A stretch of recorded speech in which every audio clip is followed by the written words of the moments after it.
টিএসসির সামনে প্রকাশ্যে কোরআন পড়াইছে এক যুবক, প্রকাশ্যে কোরআন পড়াইছে এক যুবক।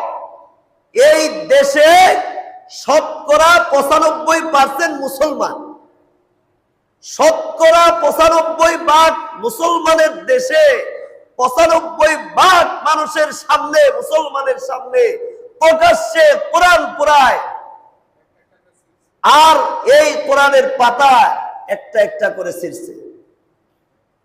এত সাহস নিয়ে এত অন্যায় করতেছে, বুক ভরা সাহস নিয়ে তারা এত প্রকল্প করতেছে।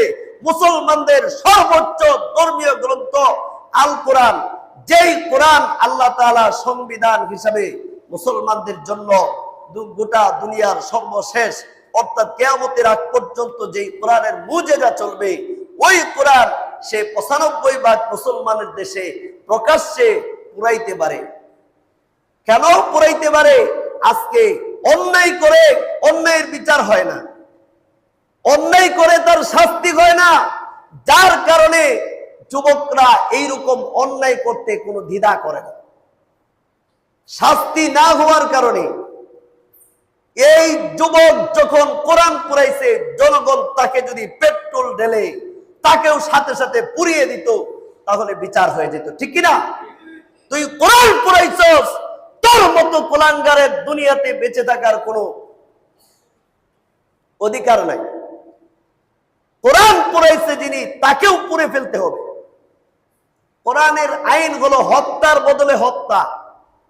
কোরআনের শাস্তি হলো কেউ যদি কাউকে হত্যা করে, যে হত্যা করছে তাকেও হত্যা করা, এটা কোরআনের শাস্তি। আজকে এই শাস্তি দুনিয়াতে নাই বিদায় মানুষ এই অন্যায়গুলো অপকর্মগুলো করে যাচ্ছে। আজকে দেখেন এই যে মানুষগুলা দর্শনের শিকার হচ্ছে, ছোট্ট ছোট্ট বাচ্চারা।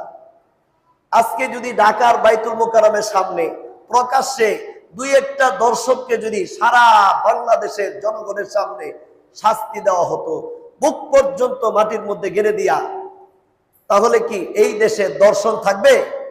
জোরে বলেন, দর্শন থাকবে? থাকবে না। আদালতে তোলারই দরকার নাই, গ্রেপ্তার করে থানায় নিয়ে যাওয়ার দরকার নাই। দর্শন করছে, প্রমাণ পাওয়া গেছে, বাইতুল মুকাররম জাতীয় মসজিদ, সেখানে তাকে প্রকাশ্যে জুতা পিটা কইরা, তাকে এরকম বুক পর্যন্ত মাটির মধ্যে গেড়ে দিয়া, তাকে চতুর্দিক থেকে পাথর নিক্ষেপ করে তাকে হত্যা করা, এটাই হলো কোরআনের বিধান। জুড়ে জুড়ে বলেন সুবহানাল্লাহ। আজকে এই বিধান বাংলাদেশে নাই বিদায় অহরহ মায়ের সন্তানরা দর্শনের শিকার হচ্ছে।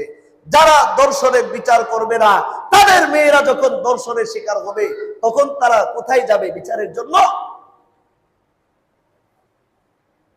কোথায় যাবে বিচারের জন্য?